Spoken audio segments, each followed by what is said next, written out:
This is the third Tuesday of the month Waupaca City Council meeting.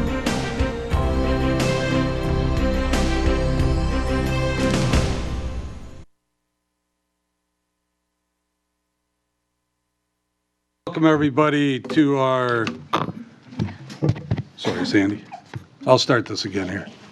You're on. Welcome everybody to our regular scheduled city council meeting. Today is Tuesday, September 17th, 2019 at 6 p.m. and we'll begin with the Pledge of Allegiance. I pledge allegiance to the flag of the United States of America and to the republic for which it stands, one nation, under God, indivisible, with liberty and justice for all.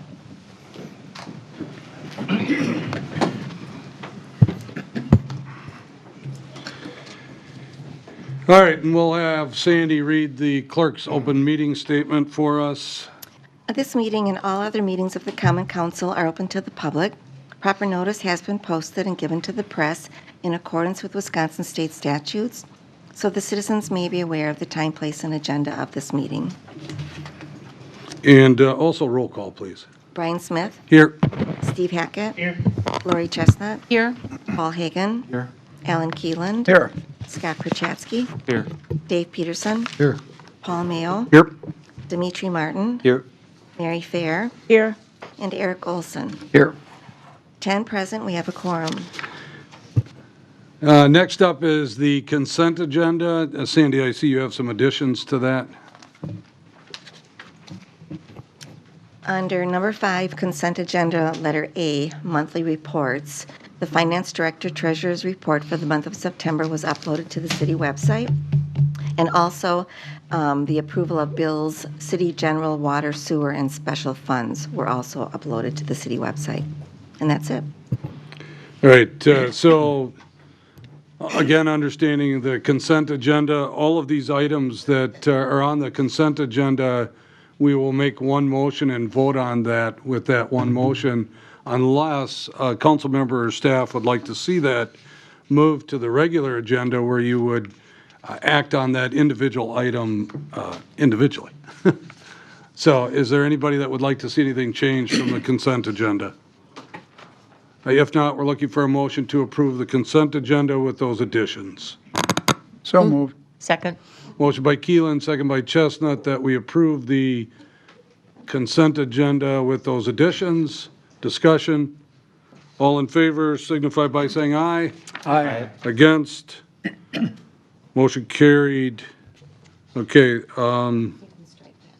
Okay. Under the regular agenda then, we have, I just asked that we rearrange 8A, which is our unfinished business, has to do with that license report, the Class B intoxicating liquor license. If we move that up to right after the public input, so in between 7B and 7C, if you're okay with that. All right, and then we'd be looking for a motion to approve. Move to approve with change. Second. Motion by Peterson, second by Olson, that we approve the regular agenda with that one change to the lineup of the agenda. Any discussion? All in favor signify by saying aye. Aye. Against? Motion carried. Under non-agenda items and announcements, we have a recognition and presentation of gift certificates to Mark Nolenberg for his 35 years of service to the city. And I would ask that Justin and Mark both come on up here.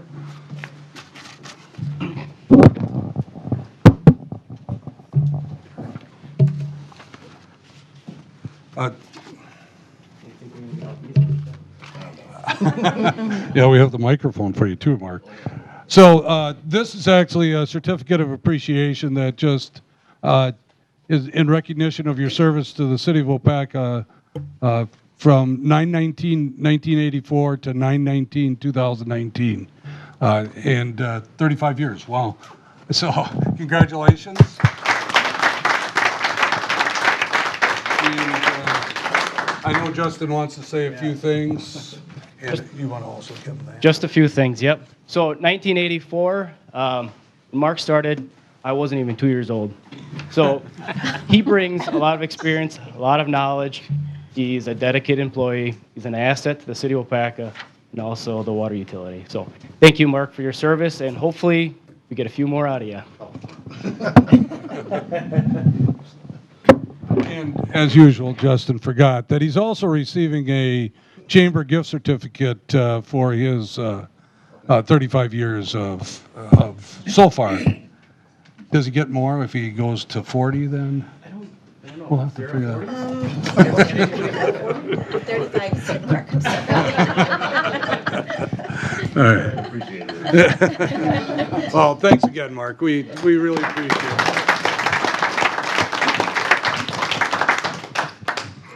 We don't need this on, do we?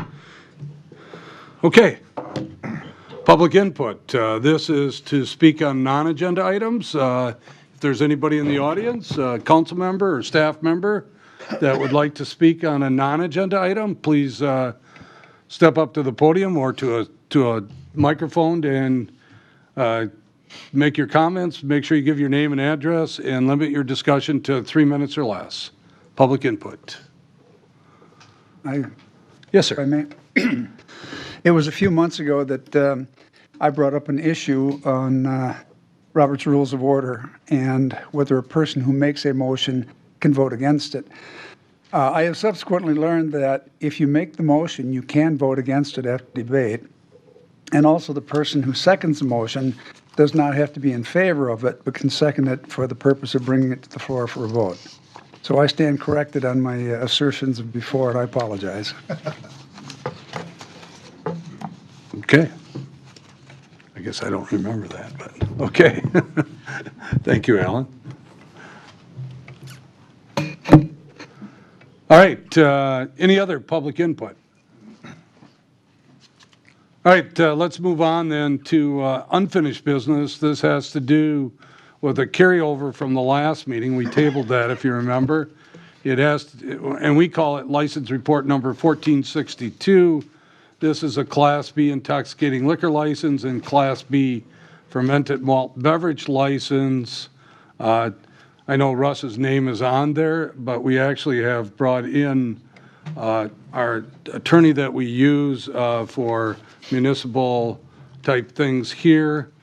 And actually the person that wrote the memo was Steve Sorensen. He was unable to attend tonight, but Bill Fisher from the same office is here tonight to just explain the memo that we received. And I trust that every one of the council members has received that memo. You received it probably, was it this morning, Aaron, when you sent it? Last night. Okay. So, Bill, thank you.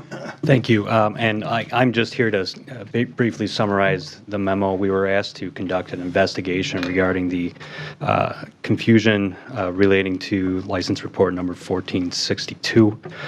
We learned through that investigation that the license had been provided by has been licensed to Ms. Crystal Menzel, and it's a currently valid license. It had been provided by Ms. Menzel to her attorney Hart, with the understanding that the license would be conditionally surrendered or would be provided to the city clerk under the contingency that the license would then be provided to the successor of the business, which is one BC Royalton LLC. Attorney Hart did then turn the license over at the same time or shortly prior to that. Mrs. Robert Falks applied for the license. She is one of the owners of BC Royalton LLC. Wisconsin law provides that does allow conditional surrenders of liquor licenses. You can, a current valid holder of a license can turn the license in subject to conditions. And in this case, the condition that the turning in the license was subject to was that it be reissued to BC Royalton LLC. Should that condition not be met by the city, the license is to be returned to the original licensee. So the city, in essence, has two choices here. They can vote, you can vote to issue the license to BC Royalton LLC. If you fail to issue that license to BC Royalton LLC, it will be a failure of the condition precedent, and the license would automatically return Ms. Menzel. My understanding is that the premises at issue, Club 22, is currently closed. Under city ordinances, that business has 6 months to reopen. Should the business not reopen at that time, the city can reconvene to consider whether or not to revoke that license. Okay, and you have Bill's ears, so does any council members have any questions? Yes. So Crystal's license is hers, and it's hers till 2020? Correct. Okay, so if it goes then back to Crystal, they're upcoming, okay, so it goes and they're going to do whatever they're going to do. That still has to come back to council for a vote, correct? She would need to, if it goes back to Crystal and the business does reopen within the allotted time frame, she would need to reapply for the license just as she does every year. So then it would just go back to that more natural process. Correct. Okay, any other comments for Bill, Mr. Fisher? Okay, so you heard that the two options that you have here. Thank you. Yeah, thank you, Bill. Okay, let me ask you one more question, Bill. Just, I want to make sure that I'm on the right page here. So if there is no motion at all tonight, then the license would return directly to Crystal tomorrow. That's my understanding, unless the city, I suppose you could table it for next month. But if you take no action on it, then that acts as a non-action, and then the license would revert back to Ms. Menzel. Okay. Okay. All right, so everybody understands where we're at. Do you have any questions of staff or the mayor's office or whatever there might be? I'll question, I think I read it, if after 6 months she does not reopen, then it's considered suspended or turned in, right? No, You have to use a microphone, Bill. I'm sorry, I thought we were all done asking you questions. But yeah. No, that's a good question. The way I read the ordinance and the way Steve reads the ordinance is that the statutes themselves say that if after 6 months it's not reopened, the council should reconvene to consider revocation. So it's not automatically revoked. It's subject to further council action. Yes, Larry.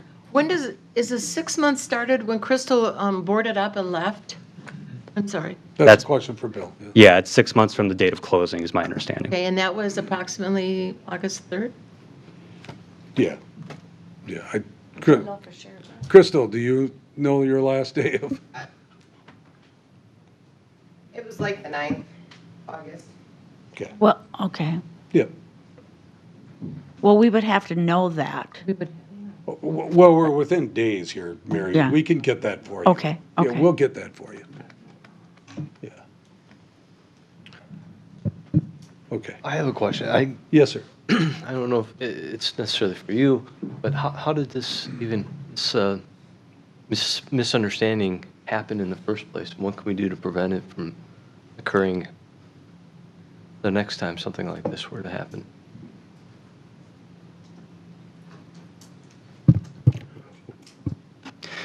I can only provide what our factual investigation turned up, and it's that there was either from the provision of the license to Attorney Hart, or from when Attorney Hart brought the license in to give to the city clerk to begin effectuating the transfer. There was some miscommunication there that it was not entirely clear that this was a conditional surrender of the license as opposed to an unconditional surrender. Well, I'd just like to apologize on behalf, hopefully, of my fellow council members to the other people who applied for this license. Apologize that you wasted your time pursuing something that was not actually available to you. It's unfortunate that we're here, so. Paul? What documentation is required for the conditional surrender? Is it verbal, written? What is it? To my understanding, there's no forms of documentation. I think that that's a city thing. So if you guys, I'm not aware that you have any forms like that, but Mr. Sorensen might be more familiar with your forms of procedures. Paul, we don't have any forms. Attorney Hart brought in Crystal's actual license, and that was considering surrendering. Well, and to go along with that, too, the explanation that we received from Attorney Sorensen was that the application to transfer it to the Foxes, to their LLC, came in before the actual license was brought in, meaning that makes it a conditional surrender. Thank you. Yeah. Dave? In the reading also, it appears that we have passed on a license to a new owner recently, such as Simpson sale. Does that compare to this situation? Well, the only... You go. Yeah. You would know more about it, so go ahead, Sandy. I'm sorry. Well, Dave, we were under the assumption that we had heard Crystal had closed her doors. So when the application came in from Christine, and then the license came in from Tom Hart, it was assumed that license was available for anybody else to apply for. Simpson's down to And Simpson's closed today, and tomorrow the new buyer had they were an operating business that wasn't closed. I have just one more question. So the license was with Tom then before, and it didn't get over here till after Christine had applied?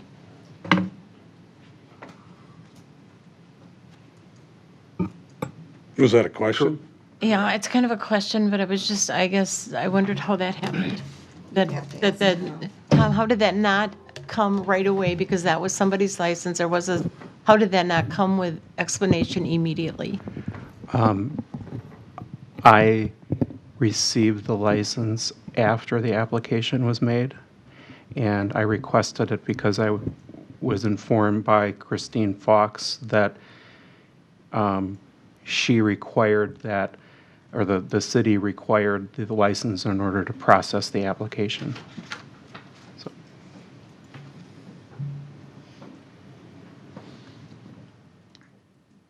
Okay. Any other comments? All right. Anybody prepared to make a motion? I move that we grant the license to Fox BC Royalty.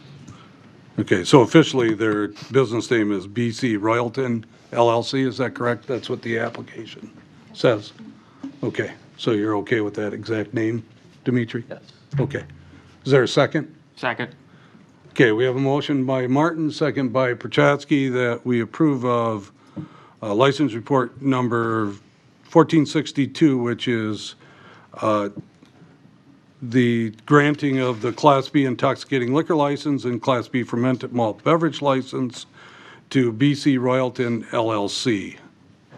And Christine Fox would be the agent for that license. Any further discussion? One more question. Yeah. I thought it had to go back to Ms. Menzel or not. It can go right to her, but then I know the Foxes want to take it over, I understand. The letter states that you have two options. One, you can grant it to the Foxes because they're the ones that brought in the application before it was surrendered and okay? So, or you could do nothing, basically. That's what the So- letter states. Am I correct, Bill? That's correct. Okay. Yes, Mary? So is this a thing that if you apply for a license before it's available, people do that? Is that correct? When you're transferring it, When yes. someone knows that it's, okay. So if you're transferring, does it have to physically come in? The piece of paper have to come into the clerk's office? Yeah, her license needed to be returned because we cannot give two licenses to the same business, to the same place, to two different people. Okay, So hers would have to come back so we could issue a new one to the new parties. okay. Okay. Paul? I don't know Mayor, that. of the two options, I'd be interested in hearing what your opinion is, since you've been, and I don't mean to make you flinch, I'd like to hear your opinion.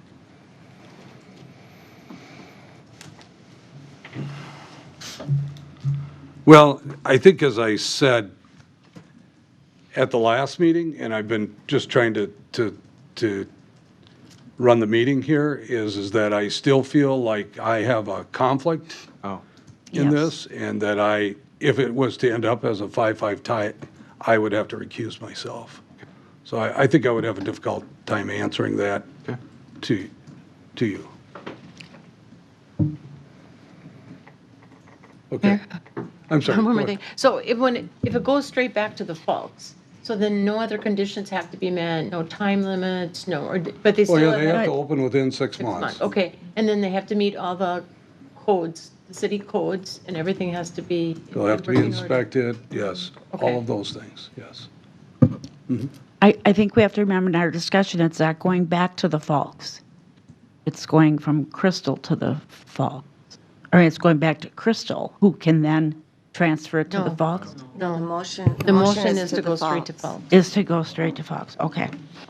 All right, Well, I think maybe Lori meant by going back to the Foxes is that it was their property Yeah, originally. right. And okay, it's just going back to them. okay. Yeah. Any other discussion? Ready to vote? Roll call vote? Steve Hackett, I'm kind of like the mayor. I'm not sure I like the way it's going out. Well, I have to, I'm going to vote no just because. Lori Chestnut, No. Paul Hagan, No. Alan Keeland, Aye. Scott Perchatsky, Aye. Dave Peterson, Aye. Paul Mayo, Aye. Dimitri Martin, Aye. Mary Fair, Aye. and Eric Olson. Aye. 7 ayes, motion carried. okay, so, Steve, I have to just make sure that you understand, I didn't recuse myself because I couldn't make up my mind. I recused myself because I feel that I have a conflict by being an owner of one of the establishments in town. I've drank in several of them too. So. So that's only fair. I do, and Dimitri kind of stole my thunder, and I was hoping that I could do the same thing. What makes this really a difficult decision now, and besides where we came from, is that both of the projects that were brought forward, the Danes Home and the Mexican restaurant, are good projects, and we'd love to see them be very successful in our community. But we want to make sure that we do it the correct way. So we plan on working diligently with both of you to figure out what we can do to make this work in the future for you. So that's all I can say is, and I'm sorry too that we got in this situation. There was a misunderstanding at City Hall, and we did bring in our power to make sure that we did it the correct way now, and that's all I can really say. So thank you and good luck, and I hopefully will see all of you back again in the future. Okay? And I do want to apologize to the Foxes too. I know you not only went through a month of concern, but you also have put some money into this, obviously, too, to make sure that things were done correctly too. So I apologize to you, and hopefully your project turns out to be the project that you're looking for. Thank you.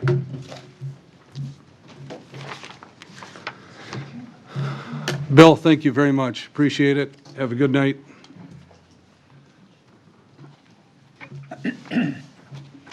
All right, let's go back then to, you guys thought I'd forget about this, didn't you? But let's go back to announcements and correspondence, and let's let their department heads tell us what's going on in the city.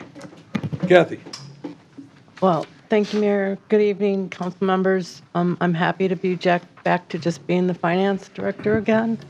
I'm sorry I was late at the beginning of the meeting. I was still working on the committee of the whole meeting tonight.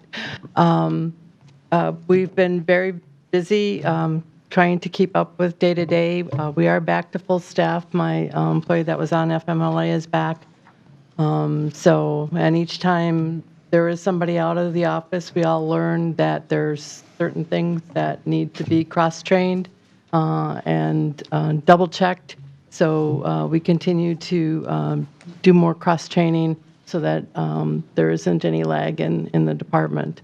Other than that, I'm hope to get back into getting some more financial information out to the departments for the 2020 budget.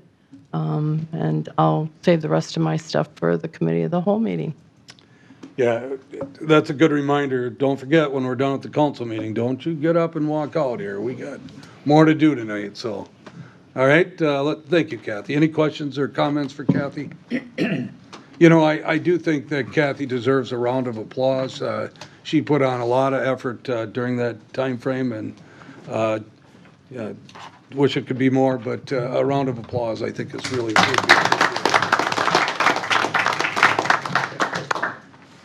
Okay, Peg, library.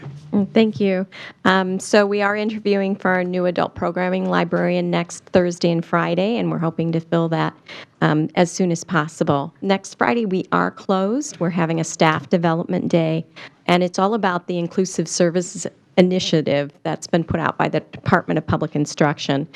So that whole idea that we need to be an inclusive organization and make sure that we're including everybody in our plans and in the things that we do at the library. Our strategic plan is going to be rolled out, a draft of it, to the library board tomorrow evening, and I'm very excited. We had a great team to work with. Sue Abrahamson on our staff. I was part of that. Jean Boots as super grandma and great patron. We also had Tricia Duman and Holly Olson from the school district. So some great partners on a team to make a really meaningful plan for our next 5 years. The areas we're going to be concentrating on are access, making sure that the people who need us can get there, that we're open when they need us to be open, and that we make ourselves available. Marketing, so please like us on our Facebook page and visit our website for all the really exciting programming opportunities that are there for you and your families.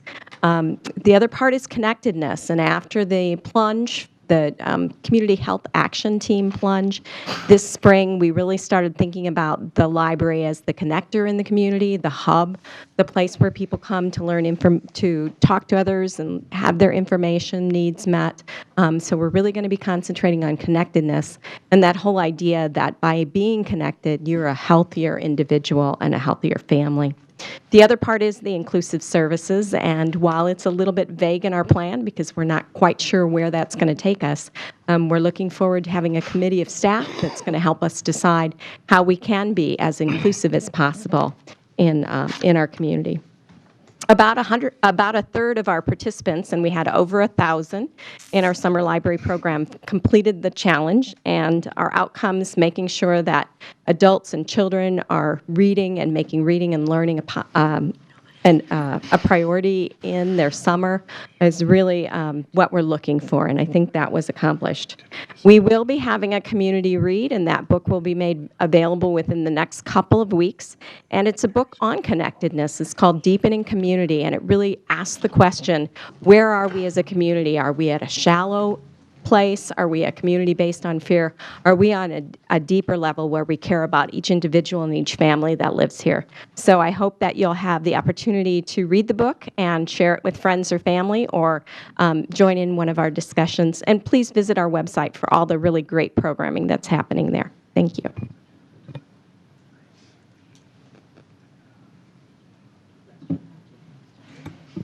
Thank you, Peg. Any questions or comments for Peg? I'm just walking around the room today. No, I'm sorry. I had a question of Mary. So, thank you, Peg. Justin, Public Works. I should have done it during Public Works. I would have had more time. That's very true.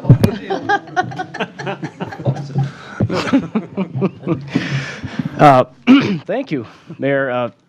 My memo can be seen on page 7 and 8 of the packet. I have an attachment in there on page 9, which is our fall leaf pickup schedule. Starting as usual in the wastewater department. Our 8,000 building project is going to be started soon here. Just to kind of jot your memory again, we had to cut that contract up, or that project up a little bit, and again, I'll be bringing back a slice of that later tonight. Excuse me. We started compiling capital budgets for all the departments. We'll be talking about that probably in length with the committee of the whole later tonight. Wastewater, we're looking to do more work with backup generators because obviously we've had experiences with some major storms in the last 2-3 years. Our newest pickup truck in the fleet was involved in an accident last week. Nobody was injured. However, it was a pretty major fender bender. It's kind of disheartening to see you get this brand new equipment and then it gets wrecked within less than a year. We are getting it repaired. It will be back to normal. And again, no one was hurt, thank goodness. We're expecting our new DNR permit for the wastewater treatment plant on October 1st. And again, that is what we work on as far as our discharge limits for pollution entering into the environment. We've done our due diligence up to this point. We feel we're in a pretty good situation where we won't be surprised with any new stringent treatment levels. So we think that we've done work up to this point to, I guess, control costs in the future of future add-ons or improving treatment technology. On the street side, the Granite Street project has just started. Survey crews were out there earlier this week. The design of that's going to start pretty soon. In the near future here, we're going to have a public information meeting, so inviting all the neighbors on that corridor for sure will be invited, plus all in the public who want to know more about this project, and we'll go over many, many aspects. So stay tuned. I'll bring up more details as we get closer to that and advertise as well. Again, leaf pickup starts October 13th through November. Page 9 again is the schedule. Now this is a rotating schedule where we don't do the same ward first every year. It rotates. And we usually go through each ward more than once. So please get your leaves out there when they start falling. We'll come around and get them. We know trees drop leaves at different times. We'll come back again. Right now, Ware Street is closed for water main work that is in association with the Gusmer expansion project. So Ware Street east of Gulf Road and west of Tower Drive is closed down as Falks Brothers does our water main work within that to make that tap, that first connection. We hired a new member to our street crew. Tegan Noltner's first day was September 9th of 19, of course. So early on the job, he's doing a great job picking up, and we're excited to have a full crew member or full crew back on our street side. Highway 10, there's quite a bit of work going out there right now. This is phase 1 of a multi-phase project. This is the 2 bridges that span County Highway E over there. So right now this year they're doing work to prepare for replacing one of those structures next year. So they're widening out shoulders, they're creating crossovers so that next year when the bridge is out, you have somewhere to go to cross over on Highway 10. So the ramp that leads from Churchill Street to westbound Highway 10 is closed right now and will be that way till mid-October. There is a link within the council packet here that leads to a DOT website, which will give you more information on that project. Next year, the ramp will be closed again for a temporary period. We'll get this word out as well on our website and Facebook. Down in the water side, of course, we had Mark here earlier today. So 35 years, it's quite an accomplishment. Our wells 5, 6, and 7 that were recently rehabbed. Well 5 had some issues with the VFD drive, which was not associated with the project. So we're just kind of working through some minor glitches to get our wells basically back up in full strength again. Hydrant flushing is scheduled September 22nd to September 27th, 11 p.m. to 7 a.m., and then again September 30th to October 4th at 7 a.m. to 3:30. So we flush all of our hydrants. So we just get out the natural deposits. It's a cleaning maintenance item. It's typical to have fluctuations in water pressure and changes in water color. If this happens to you, just run your tap a little bit longer. If it seems like it's more than just a temporary issue, please feel free to call the water department at 258-4423, and we'll work with you to make sure that whatever issues are out there will get resolved. Facility side, Russ submitted a storm grant application to the Wisconsin DNR for lost trees. So once again, he's working on getting more grant money for us, working on upgrading security panels here at City Hall, Library, and then also over at PD. So in general, working on storm recovery still, capital planning. And on Monday, I'm giving Mr. Aaron Jensen a tour. So if anybody else would like to come along, you're more than welcome. All right. Thanks, Justin. Any questions, comments? All right, let's go to Parks and Rec. Andrew, number 1. Thank you, Mayor, Common Council. I'll try to be a little bit shorter than that last one. First up, this weekend, if you're looking for something to do on Saturday, we have our annual Fall-O-Rama, which is a fundraiser for our friends at Waupaca Parks. At its core, it's a craft show, but we bring in a lot of different things for families and community members to check out. Fire trucks, folks brings trucks. We bring a race car down there, a magician, petting zoo, all sorts of different things for people to check out. So that's 9 to 4 this weekend at Upper South Park. I recently met with most of the science teachers at the middle school and the assistant principal out at Eco Park. To just show them the different things that we offer out there and the different ways that maybe they can use that park as part of their teaching. Part of the conversation was, just showing them that and talking about maybe opportunities, but also a conversation in how can we make this park or change things so that it's more usable by the school. I think that's the best way to have it used for its intended purpose. Being named the Eco Park. So they're continuing that conversation. We will continue that conversation into the future to work together to figure out how that park can be used as part of an educational experience for the kids. So maybe they learn about it in the classroom, then they come out and do some hands-on stuff. So they like that there's access to the river, and they like that there's viewing areas for, stars and planets and that kind of stuff as well. So we'll continue that conversation. Recently, our park board, they approved to move forward on some sort of ordinance for smoking in the parks. I will work with our city administrator, our police chief, in working on creating that new ordinance and then bringing it to all of you for discussion and approval at some point. So that will be coming up, and I'd like to have that in place, if approved, before the parks open again in the spring. Working today, I'll bring up a little bit later, possibly putting a kayak launch at the boat landing at Shadow Lake. So I'll talk about that a little bit later. And we just had our floor at Swan redone this past week. It was much needed, and as much as that gets used, we thought it'd be a good upgrade, so that was taken care of after our busy summer season. Senior Center, September 26th, next week. They're having a sock hop from 5:30 to 7:30. We did joke a little bit at the mayor's meeting if you know what a sock hop is. I didn't know what a sock hop was. Justin did somehow for some reason. I don't know. So 5:30, 7:30 is just a good time. This is, I think, their second one, and it was very successful last time. October 6th starts the PALS grant that I've talked about in the past. It's a grant that they receive to get people in our community who are not active, and something that people sign up for, and they do have quite a few people already signed up.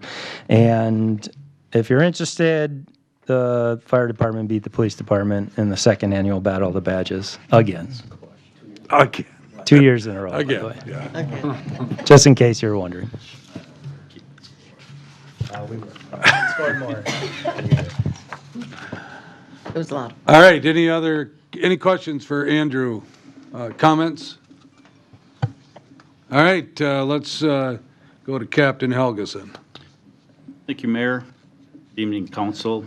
The Police Commission met on Tuesday, September 10th. During the meeting, they approved the expense report and Chief's monthly report for August. They were also given a copy of the annual report for 2018. Commissioner Schultz said he would be available to present the report on October 15th during the council meeting. They were also advised the speed board was placed on Churchill Street for the school zones. The report is attached in our memo. The speeds look pretty good. Not a problem there. We have extra patrol also during high volume times. We also talked about upcoming executive time training. That's our punch in and out program that we use. We're gonna do some advanced scheduling on that, where the officers won't have to punch in and out. It'll just be based off the schedule. I think this is gonna be a better system than what we use now. So hopefully everything will work out there. Our training is gonna be September 24th and 25th at the Waupaca Police Department. The commission was also advised that Officer McCuskey and Officer Bush have completed field training and they're doing well. They'll be on probation for 18 months at this point, and they're both doing good. We also talked about that the Waupaca County SWAT team was interested in having 2 more members from our department join them. One of the vacancies was created by Sergeant Grisafa's resignation. So we're hoping to fill one of the SWAT positions possibly this fall and maybe one more next year. We also discussed the possibility of hiring a full-time drug officer and looking into a PSLO second position. It was essentially just a discussion at this time. We haven't gotten into the finances, but I think they're much-needed positions. So there was some discussion on that. And then just for informational, we'll be serving food at the Bread Basket on Tuesday, September 24th. And that's all I have. All right. Thank you. Anybody have any questions for the captain? Comments? Thank you. Let's go over to Josh. I've been doing work the past couple of weeks on our procurement process for some new multi-function printers, or known as copiers. They print, they scan, they fax, they copy, they do all that stuff for us. We're looking at replacing a total of 8 machines, and we're in a place where we can kind of make close to a clean break and clean things up, and I'll be hopefully bringing forward a recommendation in the next meeting. Sandy, Rhonda from Community and Economic Development, Jeremy Allen from the Police Department, and Tamara Jackritt from Parks and Rec have been assisting in the process of evaluating machines and meeting with vendors. And we narrowed down to a manufacturer we like. We've got 2 vendors that proposed that we like both of those, so we're trying to narrow down with which vendor will do the best job servicing us, and there's some really nice technology out there that we don't have access to with our current machines that range from 5 to 7 years old. So that process has been going on. On the Waupaca Online side of things, I've got till the end of this month to turn in anything with our expansion project that we're going to receive grant dollars for. And to date, we've established 12 access points in the expansion area, and we've signed up 49 new customers within the expansion area. We're in very early discussion about maybe 2 potential projects coming up. Another one would be another expansion project in Waupaca County, in which we're talking with Dave Teal from the Waupaca County Economic Development Corporation. And then we met with his counterpart in Outagamie County, who is kind of seeing the same need over there with lack of good rural internet options. We had a very preliminary discussion with her. So those are 2 projects we'll be discussing going forward, if it makes sense for us to become involved with them or not.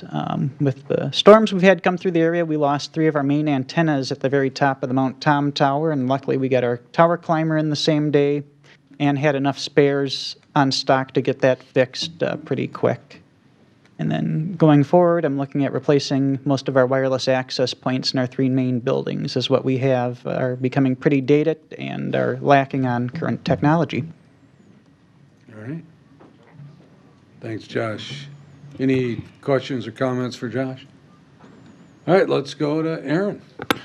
Thank you, Mayor Smith. First, I just want to thank all the department heads for all their time that they have given me the last couple of weeks. It's been quite a few hours of meetings and bringing me up to speed on things. I know it's been mentioned already, but it's kind of a special thank you to Kathy. I know Kathy's been a point person for a lot of people over the last several months, and that's been evident to me in the first couple of weeks. So thank you, Kathy, for all your extra time.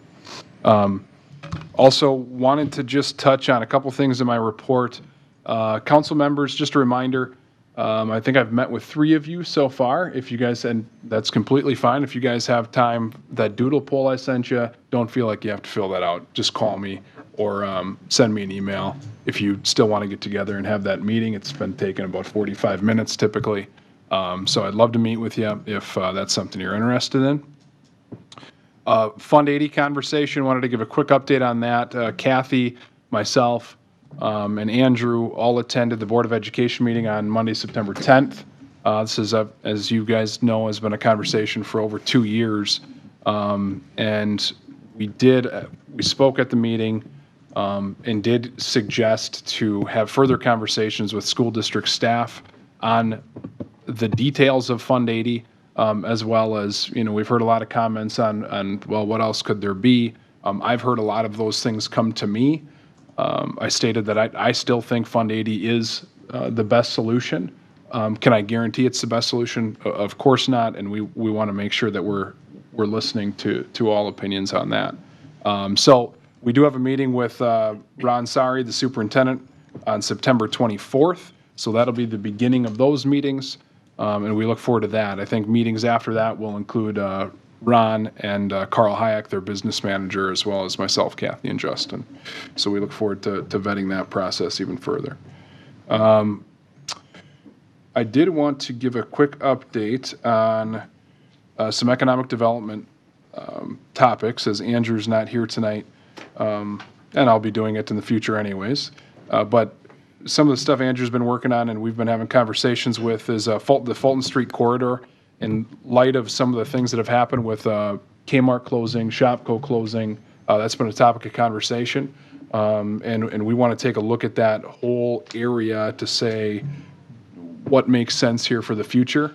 So we'll be having those discussions, bringing it to Plan Commission, and you guys will likely see something on that in the near future.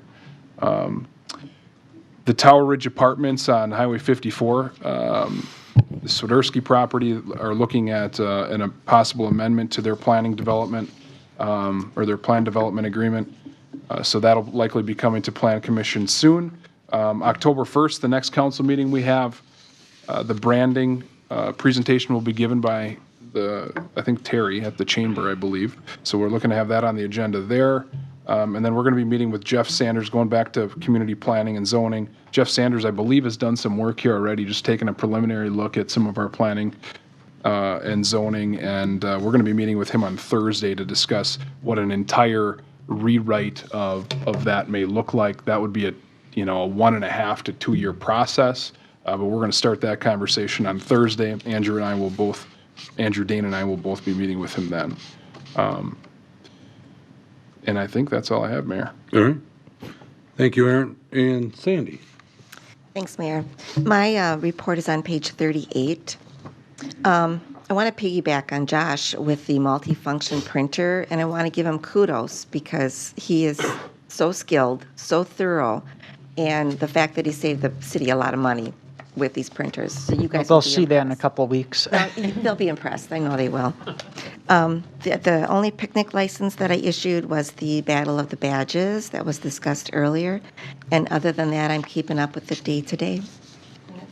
All right. Thank you. Kathy, did you touch on we're not going to officially do a calendar this year for the budget, but because they're going to end up on council meeting nights, but do you want to just update the council on the process? Sure. Tonight, we're going to be doing the committee of the whole meeting with the CIP plan and the debt service. So I'll be showing the projects that the departments are going to be requesting for 2020.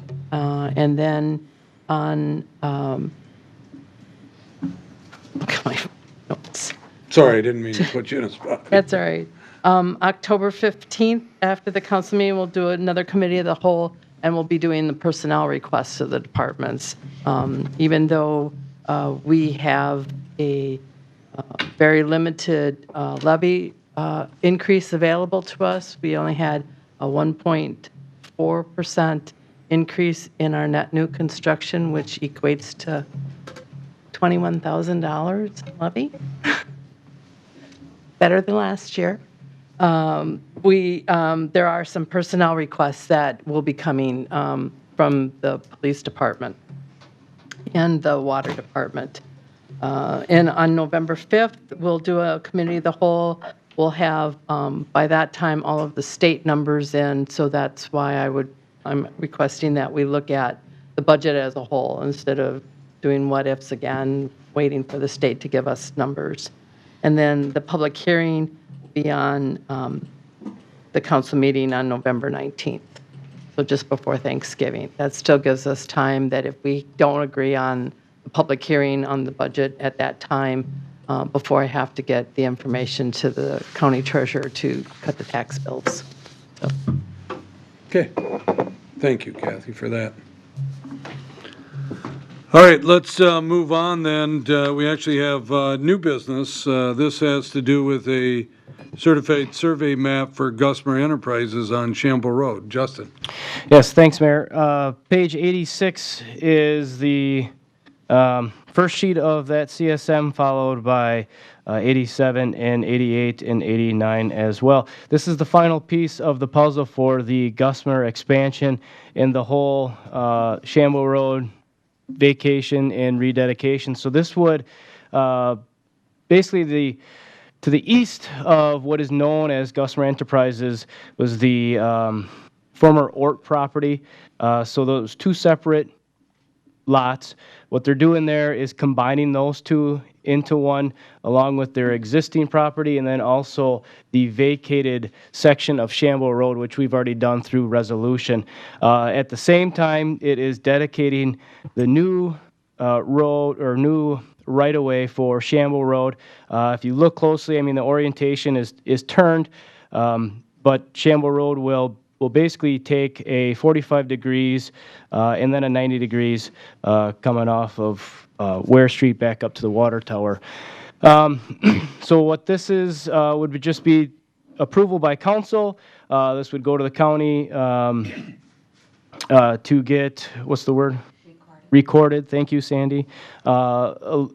Just to basically, like I said, the final piece of the project for the Gusmer expansion and also a realignment of Shamble Road roadway and water main. Okay, so Justin is recommending that we approve of this certified survey map. Move to approve.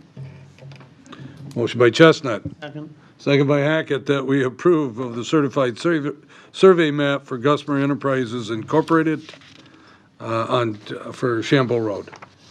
Any discussion? Sandy will call the roll.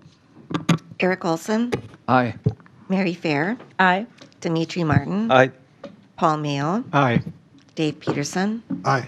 Scott Perchatsky, Aye. Alan Keeland, Abstain? Paul Hagan, Aye. Lori Chestnut, Aye. and Steve Hackett. Aye. 9 ayes, motion carried. Okay, and then next up, we have a special use permit for Waupaca Development LLC, and that's why we still have Tony in the audience here tonight. But Justin, can you lead us through that? Sure, certainly. This is a special use permit for development of Dunkin' Donuts off of Fulton Street. The reason why it is a special use permit because it is a restaurant in a B4 district, which requires a special use permit. This went to Plan Commission already, was approved at that level. And of course, we talked about the project, had a lot of discussion on it. And here we're moving forward in just just the final step is to get approval from council. Discussion on the project is Plan Commission was excited to see this come forward. The plans were very well done. A lot of consideration was taken by Tony, Mr. who's over here, and his designers to make improvements on the site, such as safety and stormwater improvements. It seems like this is a very good project. We're excited about it. And I'll just stop babbling. I don't know if Tony wants a chance to talk. Yeah, you could read in the minutes too, obviously. We did have discussion on this, obviously. Tony, you sat through quite a meeting here. Do you have anything you want to add or tell us about the project, please? And thank you, by the way, Justin. Those were very kind words. Tony Hoos with Waupaca Development, LLC. As I mentioned to the Plan Commission, we've been working with Dunkin' Donuts to try to put this deal together for about a year and a half.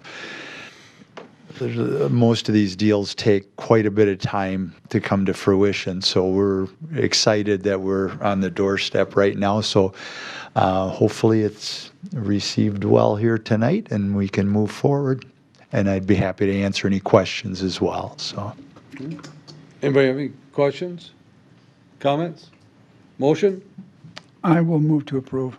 I'll second. Motion by Keelan, second by Chestnut, that we grant a special use permit to Waupaca Development LLC for 1030 West Fulton Street, and this has to do with the Dunkin' Donuts project.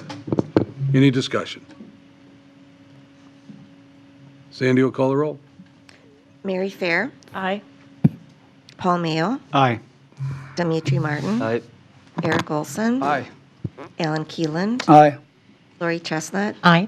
Paul Hagan, Aye. Steve Hackett, Aye. Dave Peterson, Aye. and Scott Perchatsky. Aye. 10 ayes, motion carried. All right, well, and thank you, Tony, and as I said at the Planning Commission, I appreciate your investment in our city. It's absolutely, my pleasure. Thank you all very much. Thanks. Appreciate it. Thank you. All right, now we get to go to some fun stuff here. We have to revisit the 8,000 building rehabilitation of sludge tanks 1 and 2. Is that you, Justin? Yes, it is again, Mayor. Thank you. My memo on this is on page 128, following 129 with some pictures of the building and the tank, just to remind you of what we're dealing with. Sheet 130 is Flex Seal utility sealant. I put this flyer in here because I didn't want people to get confused that we want Flex Seal that's on TV. We do not want to seal up our screen doors and ride them on lakes.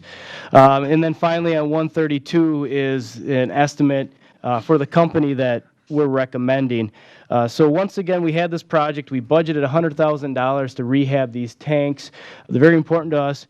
When we came up with this budget number, we anticipated using this material, this Flex Seal utility sealant, which is what we use on our sanitary manholes throughout the city. And it's basically a water barrier, a vapor barrier. It holds up to corrosive environments. So it's very tried and true. We wanted to use it inside this tank because we knew it's going to be in the very exact same conditions that we've done it hundreds of times in the past.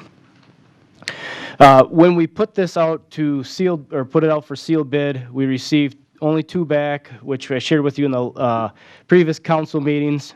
We only awarded about half that project at that time, and took out this item number 3, which was to use this material, Flex Seal, to seal up the tanks around the upper perimeter, around the access hatches. So basically tasked the staff at the treatment plant to find these companies ourselves. We came up with 3 more quotes, which are shown in the memo there. A low of $13,740 was submitted, but again, this company did not provide the same material that we requested. So I'm striking that one off and disqualifying that one. I put it in there for your information to show that we did get 3. What we have, though, is the next lowest is underground utility specialist out of Minnesota for $23,850. When we add that to what we awarded August Winters and Sons for the previous work, we come up with $91,000. We budgeted $100,000, so we're still within budget. So basically, to recap, this item was not awarded to August Winter because they did not spec out the right material. We have had that happen again, so that's why we're not going with the lowest, but the second lowest that had a qualified material that we're looking for. So looking to get this contract authorized so we can keep moving forward with this project and get our tanks back up and running for this winter. All right, so Justin's asking that we approve entering into an agreement with Underground Utilities Specialists Incorporated for an amount not to exceed $23,850. So moved. Second. Motion by Hackett, second by Chestnut, that we approve of this agreement. Any discussion? Yeah. Do you have a sense of what the cost would be to reconstruct these tanks? The entire tanks, it's more than $100,000. I'll tell you that much. When we first looked at it, we discussed it, we considered it, but we quickly moved away from it because once we started kind of adding up what we'd have to do, it overran the $100,000 from what we thought, compared it to a rehab versus a new building, or new build, I should say. So it's at least double to do a brand new comparable tank. Like a stainless steel tank, or would it have to be a concrete? No, it could still be concrete, but you're talking piping for water, gas, collection system, mixing, get that all repiped, and then you have a tank. Will it be exposed? Will it be within a building like this one? So once you start kind of adding up all the incidentals to the project, it climbed up quickly, let alone the concrete and rebar in those existing tank walls, which are 12 inches thick. So. All right, any other questions or discussion? Sandy will call the roll. Dimitri Martin. Aye. Paul Mayo. Aye. Dave Peterson. Aye. Eric Olson. Aye. Lori Chestnut. Aye. Alan Keeland. Aye. Scott Perchatsky. Aye. Mary Fair. Aye. Paul Hagan. Aye. And Steve Hackett. Aye. 10 ayes, motion carried. All right, thank you, Justin. Next up, we got some kayak stuff on Shadow Lake. Andrew. Thank you, Mayor, Common Council. Just a quick update here on the memo. I was contacted by Councilman Hackett earlier today that the quote given does show, and this is on page 134, the quote, does show tax, which we are tax exempt, so I would have to take that off. So the price that will be requested tonight will be $4,306, and I will make that adjustment as I read that off. So I just wanted to bring that up. So this has come about. Kayaking has become very popular, especially on our 2 inland lakes. I kayak with small children, and it's sometimes difficult to get in and out on the shoreline or off our current docks.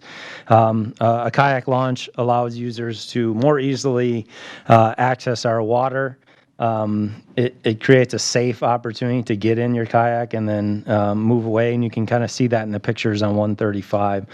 So that's really where this is coming from, to give better access to our inland lakes, to our kayakers in the community. I researched and contacted 3 different companies for this project. This is kind of a unique scenario, so it's not, because we're not putting in a new whole dock system and the kayak launch, we're trying to tailor it to the dock system we already have. It made it a little bit more difficult to find a solution from these different companies. So we worked with Easy Docks, which is one that we worked with. Then they couldn't come up with a solution for our large swim raft, if you remember. The Dock Doctors and Carolina Docks. Easy Docks system came up with the best solution for our needs. We met with them on site. They came and kind of covered some of our concerns, which were the different water levels, especially this year. We saw a big fluctuation in our water levels, moving up and down. So having something directly attached to that dock is not going to go with those. So we came up with a solution there. And our winters are not always the nicest, so we wanted to make sure that we were able to, work with that and be able to leave them in there for that as well. So they came up with the solutions. The solution for the water level is that it will abut to the dock, and they put in a little, as you can see on 135, they put in, there's a small dock area for people to move onto to get their kayaks onto the actual launch, which is the weird looking V-shaped thing on the left. That's attached, and then you can see there's 2 brackets on each side, top and bottom, and those poles will be essentially screwed into the to the lake bottom, and that whole piece will be able to move up and down and fluctuate with the water a little bit. We talked about where we usually see it and where it needs to be, and we can make adjustments as needed with that. So that really takes care of that solution, and this is a product that is used all over Wisconsin and left in the waters currently, and has no issues with winters that we have. The other companies are based off of Carolina Docks' kind of a full system, and we don't want to have to pay for a different dock or a new dock, and the Dock Doctors couldn't really come up with a solution for us as well. So we do have just the one quote that was able to come up and work with what we have already installed. Now this money, we're requesting $4,306, would come from the South Park Trust Fund, which currently has $7,635 and 78 cents of accessible money.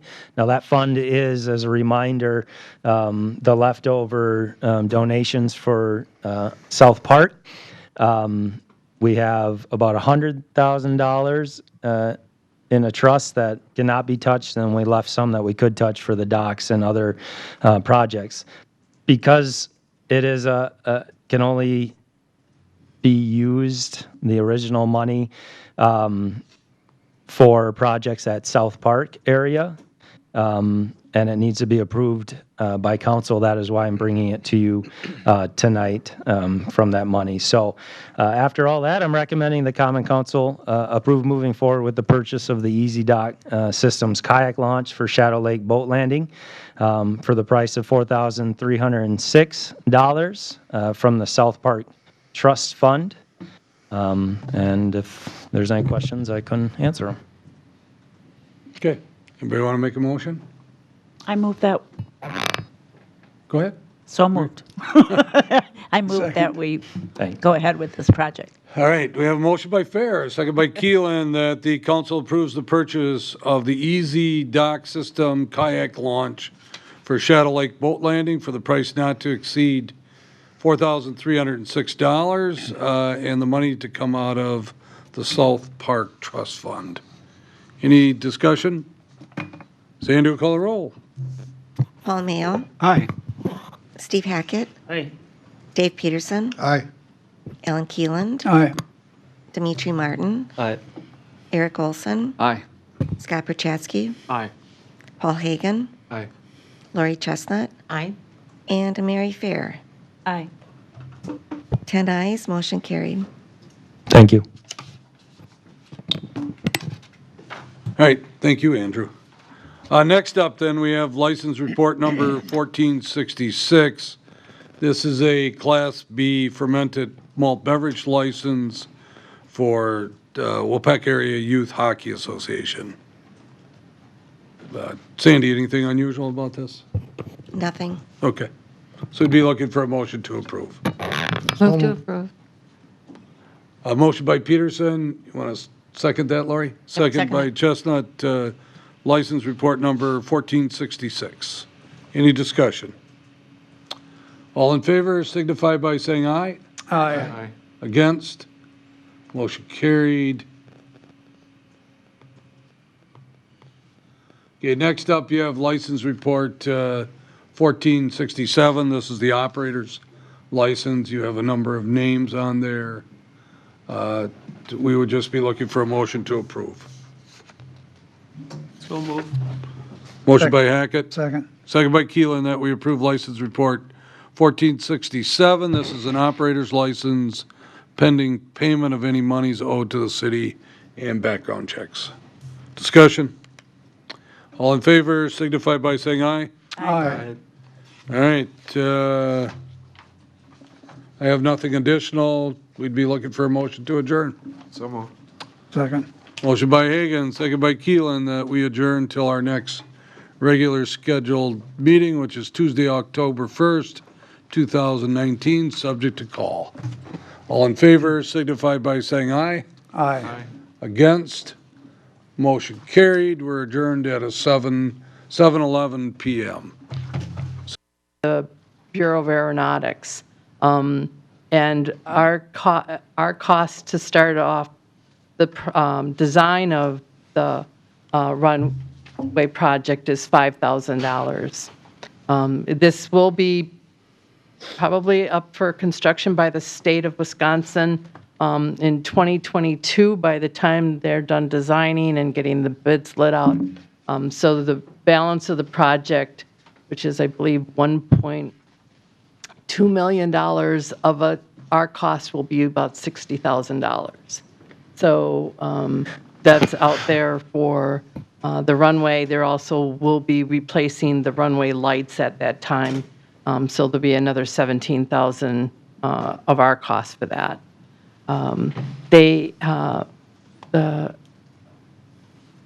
Beth Christensen, the airport manager, has gotten BOA approval to purchase the snow removal equipment. So the $20,000 is our share. I believe that's an 80-20 project.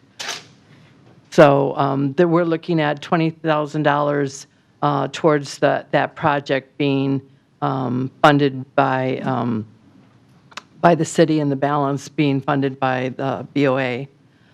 We did get notice from the fuel farms provider that the point of sale system needs to be upgraded. The support on that system is going to end on June of 2020, and we will not be able to get any more parts. This is the major funding stream for the airport, is their fuel sales. So we want to make sure that we have the updated equipment, especially for credit card readers, to make sure they're all compliant. So the airport is going to be looking for $20,000, of which we're looking at funding from the line of credit that we have with Farmers State Bank for the fuel sales, the fuel farm point of sale upgrade, and the $5,000 runway construction design share. And then the bonds for this would be bonded for on a longer term note for the snow removal equipment. And that's the project for the airport that's going to be in the 2020 budget.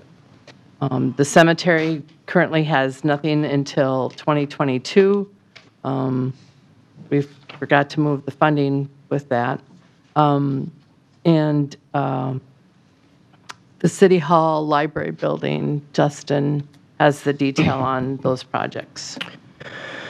The first one, 2020, is the roof. Our roof has a flat area and then the peaked area. We've been talking about replacing the flat area for a couple of years now, and it's become time. It's a rubberized membrane. It's drying out. It's cracking. We've had a couple of leaks lately. That's on the docket for next year. It's pretty much priority number one for this building. 5 years from now, we're hoping that the peaked area, which is shingled, it'll last another 5 years, and we can finish that off, but that's down the road. We've talked about a backup generator for 2 years down the road. We're going to explore some other options that may just get moved off altogether. Other projects kind of out there, the landscape out front will be done after Main Street. We're looking at duplicating what we got back here. We're thinking about doing a solar panels up on the roof here in the near future. And that's $25,000 for basically a design or a feasibility study, and then potentially if we're going to move forward with that, that's the big number in 23. Office workspaces is down the road in 23, so again, just kind of upgrading what we have here for our equipment in the office. AHU control upgrade deals again with the HVAC. What wasn't done a couple years ago what was done a couple years ago was the common areas, the offices, as far as the control upgrade. What wasn't done was the hallways, the stairwells, so we still have a few more of those units. We're trying to push that off as much as we can. That's it for City Hall. Josh?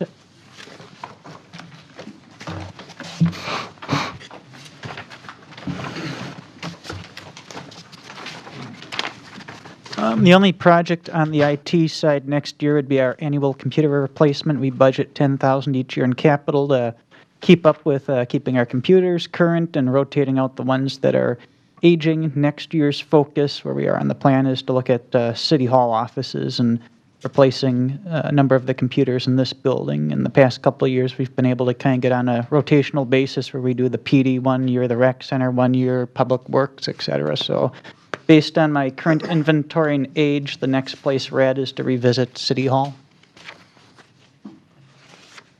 Okay. Oh, I'm sorry. Kathy, Park and Rec?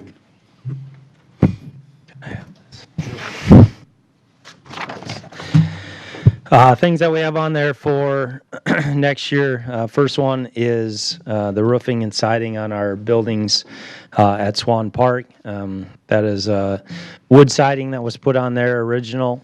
Same with the roof being an original roof. They're starting to deteriorate, starting to rot on the bottom of most of those buildings, and the shingles are at a point where they need to be replaced. So we've been looking to do most of that work in-house, except for the shingles on the main concession area. So Josh and Casey would be doing a lot of that work to save money. Boyer Park sprinkler is an area of need. We have a volunteer group that takes immaculate care of that park. They do a great job. If you notice all the flowers and everything they take care of, and they actually kind of bucket in water for that and work with different ways to try to get things watered in there. And so being one of the most visible parks, if you think about how much traffic goes through there, I feel it's a definite need to make sure that we are keeping up that park and making sure that it looks the way it needs to. So that was a small project there. Other things in the future, we do have some, our Polaris is getting very old, and some work trucks on there, some upgrades at Lakeman that are still needed, and then Swan Park Playground is going to be a definite need very soon here, as we've had issues that I've talked about in the past. We have things breaking, we have things that we've had to take away or decide to replace that cost us money each time. So we're going to work on doing some fundraising for that into next year, but definitely is going to need to be taken care of before we have someone get hurt out there and have a bad situation. So that one will be much needed next year. And that's really all that's on there. All right. Justin, you want to talk about the boiler at the police department? Yeah, the police building has we've had issues with the boiler in the past, so we're looking to replace one of those there. So that's that first line item for $25,000. The next item is a roof. So again, we have a flat roof up there. Captain Helgeson mentioned again. Did you mention that tonight? More leaks? Yeah. So that's a thing we're constantly battling. So we're looking at doing some repairs on that, significant repairs, I should say, in a couple of years. And then next year, Josh can speak on this if he'd like, improving the security system there with the IT department. Yeah, we've got a number of things going on in that building with some of their security, whether it's the key fob system, the burglar alarms, and the security cameras. I think that building was remodeled about 12 years ago, give or take, and a lot of that equipment is starting to show its age. We've got some of the original security cameras starting to have issues. We've been replacing stuff on the key fob, the access control system over there, part by part. And the brains of the system, it's more of an older design, how that system's set up compared to current technology, where a lot of the stuff's daisy-chained and tied in together. So if one panel in the basement dies, it might take out 4 doors. Or if this part dies, or if we need to add another door, this stuff's outdated, so it's got to get replaced to get up to date. So there's a lot of that going on. With some of the recent security alarm system upgrades, we found out the burglar alarm at that building is obsolete. Parts aren't available anymore, and a lot of the technicians that work for our service company are not well versed in that system. So if we get the access control system up to date, they'd pretty much insist on a new burglar alarm system so they can talk to each other. So it's one of those things. It's working right now, but could be tomorrow, it could be 5 years that something dies on there, and that could be one massive expense that creeps up out of nowhere. So we put this into the capital budget to attempt to be proactive on getting that up to date and keeping it in good, reliable shape. The police department, the council has already approved the 2 squads that for $122,000 that are going to be purchased next year. The police chief does have a squad replacement for his vehicle. However, he's going to be using his equipment reserve funds. Those funds are from the sale of equipment, his purchase P-card rebates, and those are kept separate for them to use, departments to use on a future thing. The outdoor library digital sign is going to be part of, again, the landscaping after Main Street. And then the rec center boiler replacement. Again, just another essential piece to our facility. Rec center is definitely a huge area. We have 2 boilers in there. We're looking to replace them. They're getting to that age. We're having issues. It's just time. Keep going. Keep going. Street department. All right, street department. Our street sweeper. I've mentioned that in the past. We've been putting in at least $5,000 into this machine the last 4 years, and that does not include the routine maintenance. So this is just getting things fixed, and it's wearing out. It's breaking down. So that is time to go. We use our street sweeper a lot. It cleans our streets. It gets leaves and sticks before they go out the drains into the lakes. So it's a very important machine that we use quite a bit. The other piece of equipment we got on there for next year is truck 156. Now this is basically a mid-sized truck for us. It's not one of our big plow trucks, but it's definitely not a pickup. It's somewhere in between. We use it a lot for plowing out the alleyways and parking lots. We're looking to get something like a Ford F560, something comparable like that, to replace this. This truck 156 is a GMC, I believe from '94. Again, its floorboards are wearing out on it, so we're getting to the point where that needs to be replaced, and it's a very valuable truck for snow removal and multiple other functions in the street department. we have some other pieces of equipment on the near horizon. We have a mower that we use quite a bit, some pickup trucks that are out there. Those things can be shifted around as needed in the future. We'll see how things work out. Important items that are on here for next year is starting the design and planning of our new Public Works garage starting in 21. In 22, you can see that those are basically the mounts for design, with the big facility on 23, which we're on track of, or for right now. We have a front-end loader for 21. We'll need a third front-end loader when we get our salt shed completed. We'd like to have it next year, but with the borrow and having our limits, we had to push that back. We'll make do with what we have for a year. We have a 10-yard dumper, again, just a piece of equipment that's getting old, worn. We use this a lot for sand, salt, a lot of material, asphalt. And then finally, in 22, our Vector truck. Now, this is a split between the sewer utility and the general fund, so it's kind of a cost share. So the machine is operated by the street crew, but it's used primarily for sanitary sewer cleaning. So the sewer department funds it and pays for all the maintenance and repairs. Should I keep going? Street rehab. Street rehab. Main Street, we have some design money still out there we need to pay for next year, a design effort we need to pay for. With, of course, Main Street happening or occurring in 2021. That 3.6 is everything: road, storm sewer, sewer, and water. So the whole kit caboodle in that 1 year. Next year, I've talked about Granite Street. Again, the 695 is street, sewer, water, storm sewer, the whole 9 yards in that one item. The alleys, which we had budgeted for next year, which was the alleys behind the Main Street businesses from Badger up to Granite. That 340 is for asphalt and the storm sewer there, which needs to be replaced. And then in the horizon, we have Harrison and High Street. So we have the 4 blocks of Harrison Street from Fulton to the north, and that is a road and water project.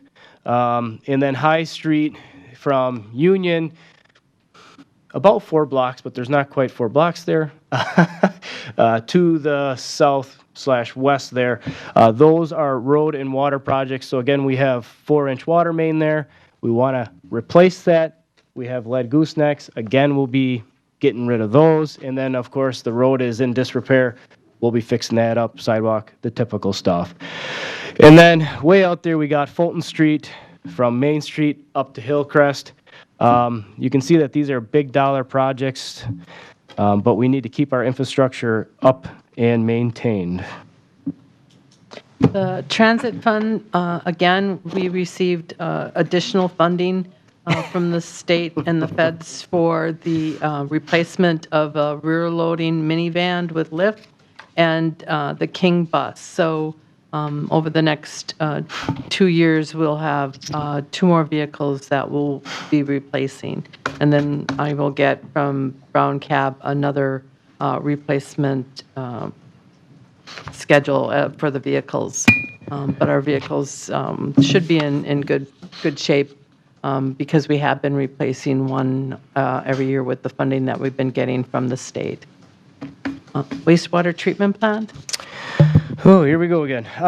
Cathodic protection, we held off on the final piece. We wanted to requote Foxfire lift station. We wanted to do that a couple years ago. We had bids that came in too high. We're just pushing it off until we can make it work within our budget. It's not a high priority. We have our older pickup truck we'd like to replace in the future, 4 years from now.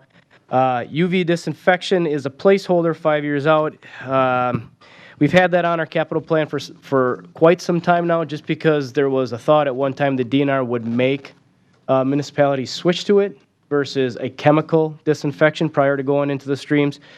It's more or less a placeholder at this point until it becomes economically feasible for us to pursue that route. Right now, the way we disinfect is very cost effective. Methane co-digestion is another project that's way far out. We've done extensive study on this. Right now, we're just such a small plant. It's not, again, economically feasible. If we can make it work, we would accelerate the project. Plant DCS controls. This is a control system at the wastewater treatment plant. Again, it's an automated system. It gives us information, tells us how the pumps are running, what's running, when, where, how, and why. We can adjust the settings. It's pretty old equipment. We get a lot of parts off of eBay, pretty cheap right now, but it's showing its age. The big one for next year, we got two big ones. The blower, we've talked about that in the past already. We want to replace one of those. This is just kind of a carryover from this year, I should say. We're just going to finish that project up next year. Our clarifiers, 4 big round tanks that are very essential for treatment. We want to rehab 2 of those next year and 2 of those the following year. So basically, we can take, of the 4, 2 offline at one time without affecting our treatment. And we basically strip them down, the mechanical parts, we clean them, we recoat them, replace anything as far as gearboxes or motors that need to be, put it back together and get it running again. Big expensive equipment, that's why the dollar amount is there. Cover bridge lift station generator, I've mentioned that one. That's the lift station right next to Burger King that handles all the flows to the west. So if you live over in that area, you would think that would be important. And it handles a lot of flow, and it is important. That we have an on-site backup generator in case we do have another one of these major storms where the entire city is out. Primary pump replacement and RAS pump replacement. Just again, these are pumps that are underneath our clarifiers. We need to run those. They take sludge and particulates out. Part of the treatment process, those need to be replaced. When the plant was rehabbed back, the entire plant expansion in '97, they're original from that. They're out of date. They're not very efficient, so we're looking to replace all those. So that would be a total of 1, 2, 3, 4, 8 total. No, excuse me, 4 total pumps. Water department.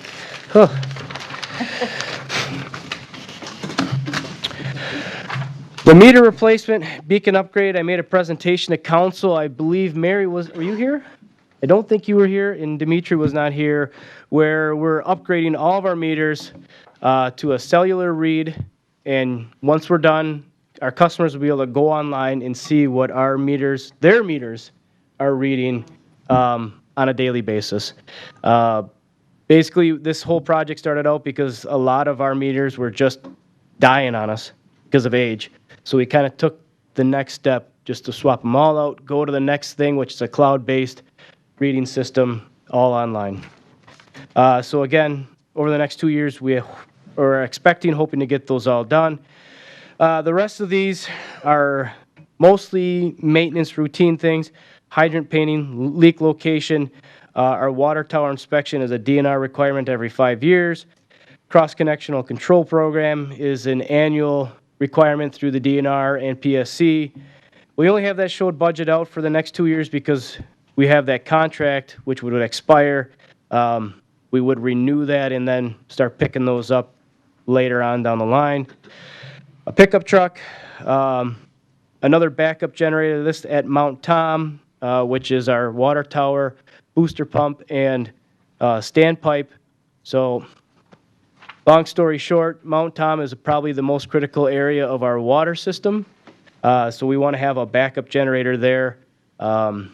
We've lived without it just because past years when power has gone out, it's been sections of the city. So we've had, because our wells are spread out, able to keep up. This last storm, we had a lot of, the whole city was out of power. So it kind of brought it to light of maybe we should have this in case of another extreme moment. And then finally, way out there, water main replacement 2024 is just identifying some more older water main that we just need to keep up on to keep our leaks down and our water clean. Okay, thank you. The next handout I have is projects by funding source, and this is highlighting the projects that we'll be borrowing for. Again, we're looking in 2020 to put $165,400 on the one-year note. And what we do is that we have that line of credit with Farmer State Bank. We go and we borrow, we take the money out as we buy these projects, and then go and pay it off in a year. So we qualify as a long-term debt. The GEO bonds will be going again.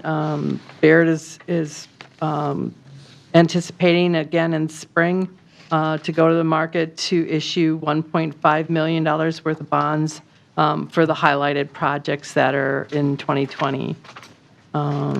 So that's what we're looking for borrowing.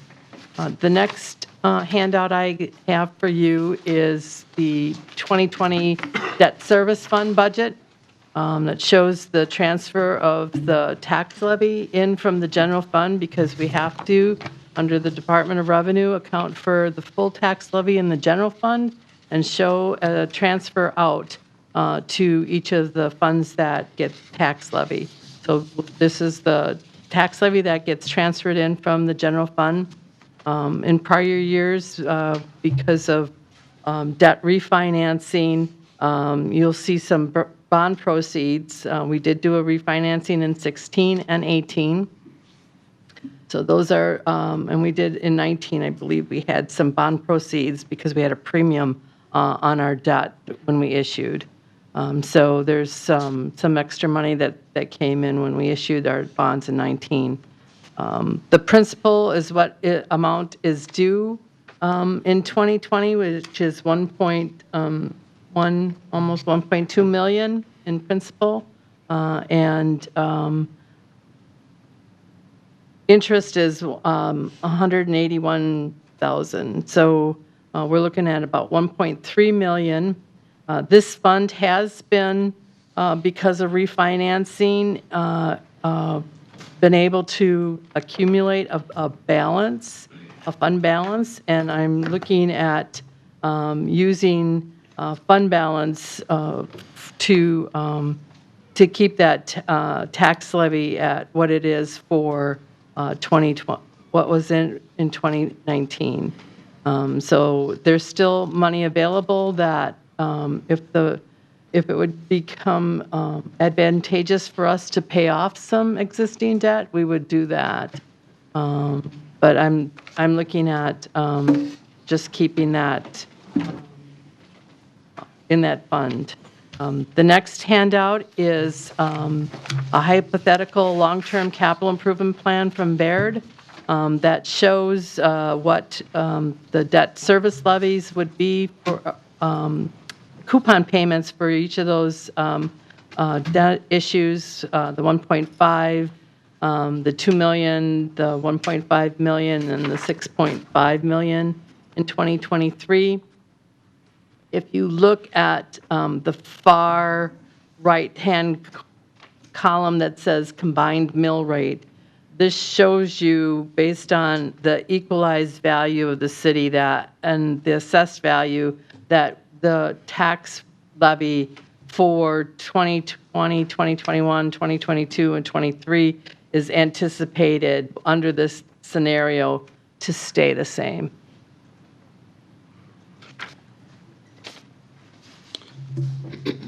So we're working very hard to make sure that we stay and look at where our debt service is so that we aren't increasing the debt service levy, let alone when you look at the last handout I've got for the council to look at is, since I've been here in 2014, I'm show you what you had for tax-supported debt, TIF-related debt, and each year when we've borrowed for projects. And then I did the next, down at the bottom after the total, is what the equalized value is and what the state debt limit is for debt and what the city's debt limit is, and then the city's tax-supported debt limit policy is.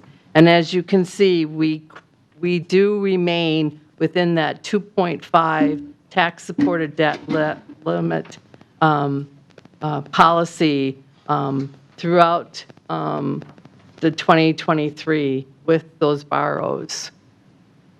And it's more, our policy is a lot more restrictive than the state. The state says we can go up to 5% of our equalized value, but the city has a 2.5 tax-supported debt service debt limit. So this is our outstanding debt on a yearly basis with this capital improvement plan. And it's a lot of numbers. And I have one graph in here that shows that in 2022, actually in 2023, that existing debt that I started with, the orange and the blue, is gone. All of the TIF debt, all of the outstanding city debt that was out there is all paid off in 2022. It is not out to 2032 or that it was before. So we're looking at 2022 as to being the go-to with all of the TIF debt paid off. And that's about the time that we plan on doing the Public Works building facility too, yeah. So one of the things with the Public Works building is you can see in 2023, I only have in this schedule 5.1, and that is because instead of 6.5, we will only be borrowing really 5.1, depending on what council and where we are in 2023. TIF 3 and 6, as I presented during the TIF reports earlier this year, was that we're going to be looking at closing that. Those two TIDs did use taxpayer dollars to pay debt service because their increment wasn't there at some point in time. I'm projecting that with closing those TIDs, that those two TIF districts will pay back the debt service fund $1.5 million to be able to reduce the borrow and the impact of that Public Works borrow and still continue to bring that debt service levy.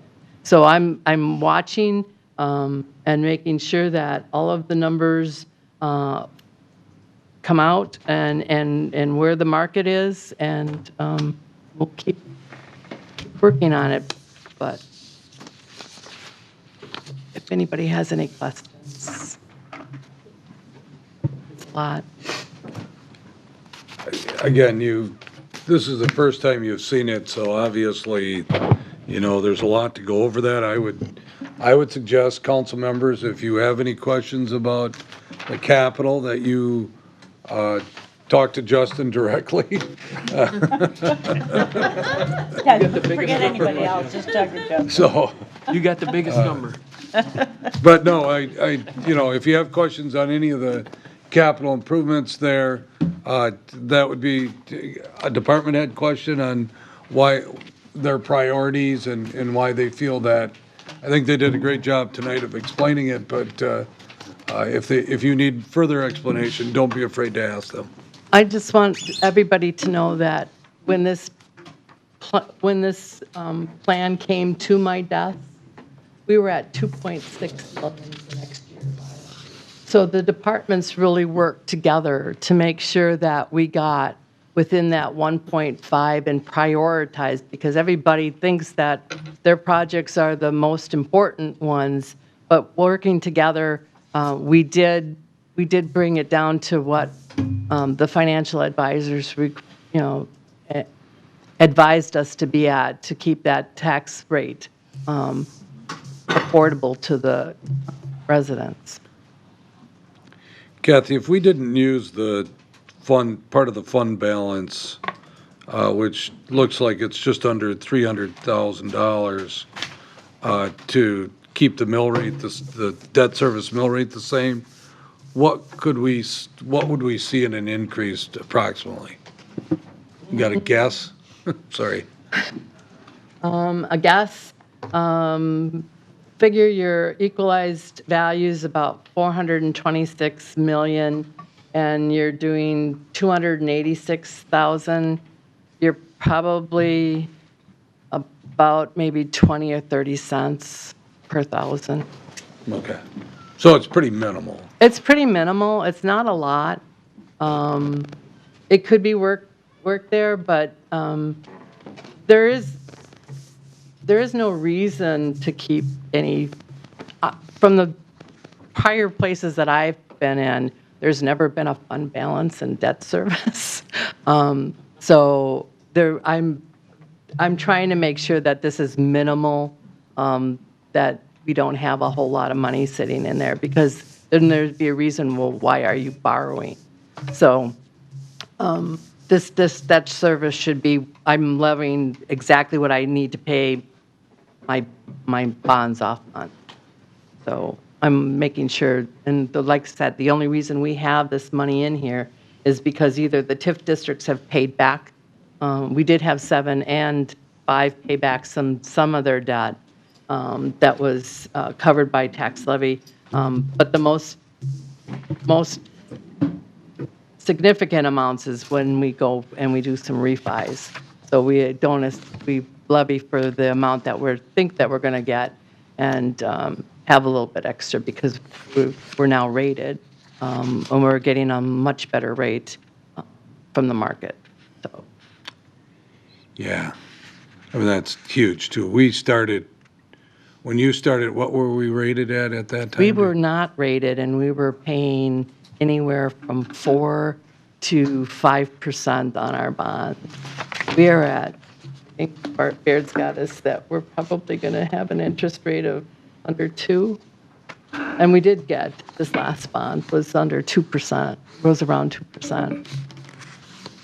So it's a significant interest savings on the amounts that we're going out there and borrowing. So. Let me ask you one more question before we all go home to the Brewer game, but the 1.5 million that we would be borrowing for under the GO bond, some of that's paid by the enterprise funds also, or no? That's they have all? already borrowed what they have in projects. I don't believe we have any revenue bonds slated for the utilities. So they have to get their projects done, because there is that 3-year limit as for when you borrow to be able to spend down. So they're spending whatever they borrowed for. Okay. So they're good. They don't need to have anything. Okay. All right. Any other questions? Kathy, anything else you want to? No, but like I said, anybody has any questions, you can email them to me, give me a call. I'll be more than happy to sit down. I didn't go out on the sheets. I've got stuff out here till 2043, so. Yeah. Thank you. I don't think I'll have to worry about that. That might be good for the guys that don't know what sock hop means, but. I really am cool. You guys visit. You guys will all be here. Anything else for the good of the meeting tonight? Motion by Hagan, second by Keelan, that we adjourn this committee of the whole meeting. All in favor signify by saying aye. Aye. Against? Motion carried. We're adjourned at 7:53 p.m. Have a great night. Drive safe. Brewers are up 1-0.